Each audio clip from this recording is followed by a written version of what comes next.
New tax regime की। Budget 2025 ने इसे मध्यम वर्ग के लिए बेहद आकर्षक बना दिया है। इसके मुख्य बातें हैं 12 लाख तक कोई टैक्स नहीं। जी हाँ, अगर आपकी आय 12 लाख तक है तो टैक्स जीरो। धारा 87A की तहत छूट के कारण किसने सोचा था कि 12 लाख तक की आय पे टैक्स नहीं लगेगा। अगर आप सैलरीज व्यक्ति हैं तो आपके लिए 75,000 रुपये की स्टैंडर्ड डिडक्शन मिलती है, यानी 12,75,000 लाख तक की सैलरी टैक्स फ्री हो सकती है। मेरे अनुमान से भारत में 60 से 70% सैलरीज लोगों की आय अब टैक्स फ्री हो गई है। इसके अलावा जिसका इनकम ज़्यादा है उसके लिए टैक्स स्लैब भी सरल है।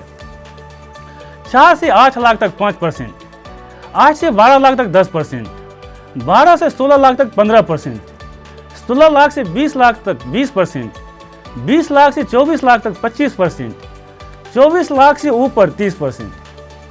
पुरानी व्यवस्था में 10 लाख से ऊपर की आय पर 30% टैक्स है, जबकि नई व्यवस्था में यह 24 लाख से ऊपर लागू होता है।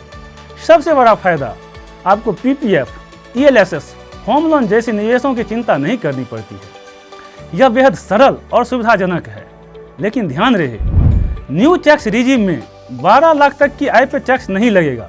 इसमें कैपिटल गेन से इनकम शामिल नहीं है, या कोई ऐसा इनकम जिसे स्पेशल टैक्स रेट होता है वो शामिल नहीं है, जैसे शेयर और म्यूचुअल फंड से इनकम, प्रॉपर्टी बेचने से इनकम, लॉटरी से इनकम इत्यादि।